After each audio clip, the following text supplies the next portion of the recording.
명사 앞으로 당겨서 말해보라면 What is pulling the noun at the beginning이죠. 명사를 앞으로 당기는 거예요.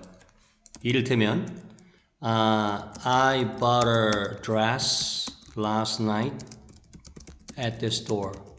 이 문장에서 이렇게 명사를 앞으로 당기는 거죠. 이렇게 a dress. 그 다음에 나머지는 뒤에 그대로 쓰는 거예요. 이렇게요. at the store. 혹은 that store. I bought a dress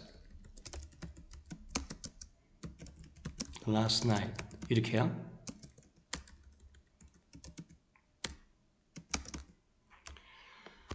여기서 그 위에 거는 문장이고요. 밑에 거는 문장이 아니고 앞에 있는 명사가 땡기잖아요. 그러면 이 뒤에 거는 전부 다 앞에 거에 대한 설명이에요.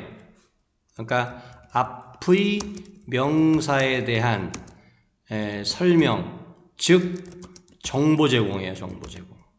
마찬가지죠. 이 문장도 마찬가지로 그 that store에 대한 정보예요. that store 앞으로 빼면은 이 여기까지는 전부 다 앞에 거에 대한 정보예요. 즉 앞에 명사에 대한 정보죠. 그러면 이건 뭐냐면 위에 거는 저 가게에서 지난밤에 내가 샀던 옷이게 되고요. 이거는 어젯밤에 내가 샀던 내가 샀던 옷을 팔던 그 가게가 되는 거죠.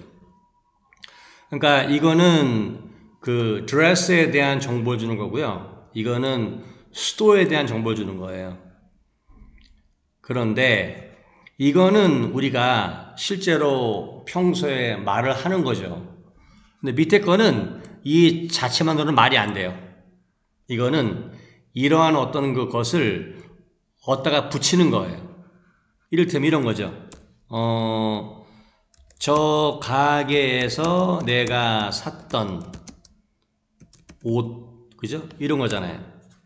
물론 이제 이때는 옷이 정해지니까 어가 아니라 더가 되겠죠. 이렇게요. 정해지니까요. 그죠? 이러면 저 가게에서 내가 샀던 옷이 어디 있어? 라는 어떤 문장이 있을 때 Where is 한 다음에 있죠. I bought the dress last night at that store. 이렇게 하면 이건 문장이 틀린 거예요. 이렇게 하지 않고 어떻게 해야 돼요? 여기서 이 the dress라는 어떤 그 정보를 앞으로 빼는 거예요. 명사를 이렇게. 그래서 Where is the dress I bought last night at the store 되는 거예요. 즉, 이 명사를 앞으로 끄집어내고 당겨서 나머지 뒤에 붙이면 이 나머지 뒤에 있는 것들은 전부 다 앞에 거에 대한 정보를 주게 돼요.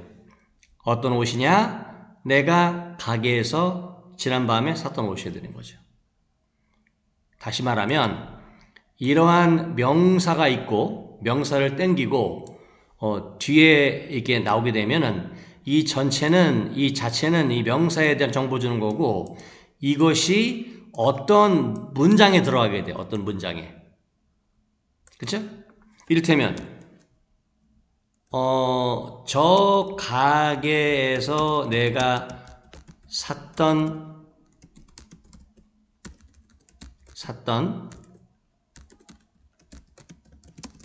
옷이 어때? 이렇게 물어보면서 상대방한테. 그러면 Do you like?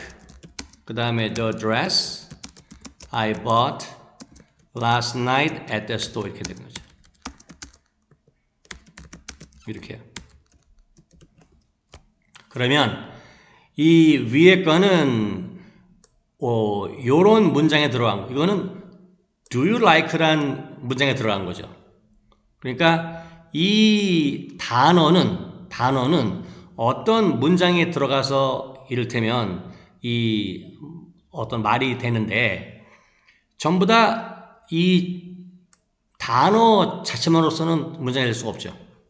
그러니까 어떤 문장에 들어가는 거예요. 그럴 때는 이 명사를 앞으로 당기고 뒤에 나오는 것도 전부 다 앞에 명사에 대한 설명만 하는 거예요. 한번 정보 주는 거죠. 다시 말하면 이게 저거죠. 형용사 절이에요. 여기는 당연히 대시 생략된, 그죠? 당연히 그건 관계대명사겠죠. 그러니까 우리가 알고 있는 모든 관계대명사 있죠? 전부 다 앞에 명사를 땡겨서 명사에 대한 정보를 주는 거예요. 이거를 우리가 이렇게 할 수 있어요. 이를테면 영어 문장의 비밀은 이렇게 있어요. 우리말은 이 배경 중심이고 영어는 인물 중심이에요. 이게 뭐냐면 우리말은 주변 배경 관계를 중시해서 핵심적인 나는 제일 뒤에 위치시켜요.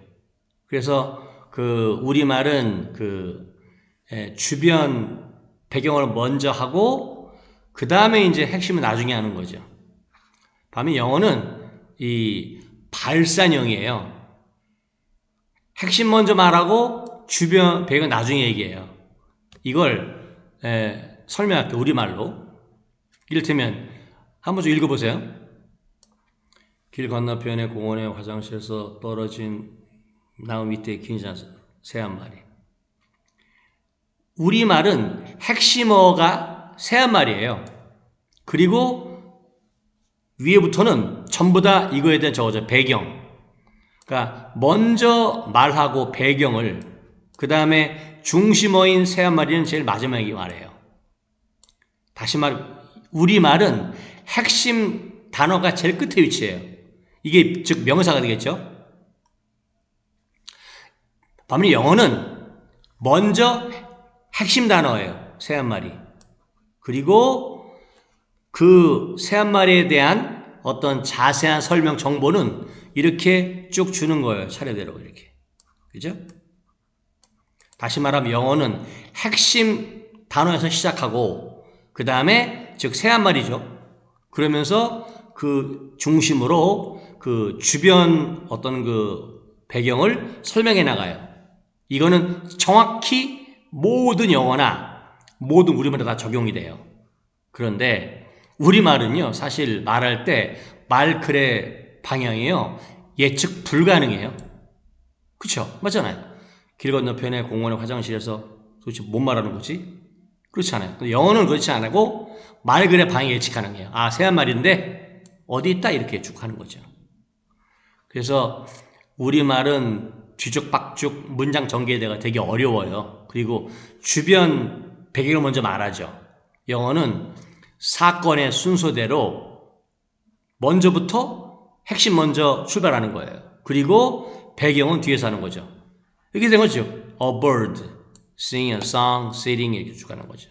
그래서 핵심을 먼저, 주변의 배경은 나중에 하는 거죠. 이게 우리말과 영어의 가장 중요한 차이점이에요. 우리말은 뭐냐면, 영어는 뭐냐면 맨 처음에 일반적인 명사를 툭 던져줘요. 이렇게 새 한 마리. 그 다음에 이거에 대한 어떤 설명이죠. 이거는 뒤에 가서 하는 거예요. 그러니까 여기도 마찬가지죠. 이를테면 Do you like the dress? 그 다음에 I bought last night at the store. 그러니까 먼저 그냥 툭 던지는 거예요. 옷 좋아하니? 그런 거죠. 그리고 옷에 대한 정보를 뒤에서 주는 거예요. 이렇게요.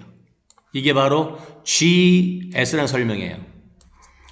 요거는 아주 중요한 거기 때문에 앞으로 계속 설명할 거예요. 그래서 제가 지금 준비한 요거는 뭐냐면 우선 아주 간단한 거 I have the book. 그 다음에 명사 앞으로 빼기, 나머지 뒤로 the book I have. She has a car. 그 다음에 명사 앞으로 해죠. A car she has. My mother makes the food. 명사 앞으로 the food my mother makes. 이렇게 해서 20개 연습하시면 됩니다. 자, 그러면 오늘은 요거만 연습하세요. 그리고 방법 뭐냐면 처음에 암기해서 암기. 암기는 뭐냐면 그냥 쭉 암기하는 거야, 암기. A bicycle he rides. 또 연습하는 거 뭐냐면 이제 그가 탄 자전거. 그러면 bicycle, he rides 이렇게 연습하는 거죠. 이거는 가능해요. 카톡으로도 쭉 하시고요. 그 다음에 이제 이 스피킹은 뭐냐면 먼저 이거 하시는 거예요. 낭독을 I 먼저 have the 쭉 book. 나오고 그 다음에 이제 녹음할 때는 먼저 낭독을 누르고 I have the book. I have the. 그럼 이제 자동으로 나와요. 이렇게요. 그렇게 해서 하시면 될 것 같아요. 자, 이상입니다.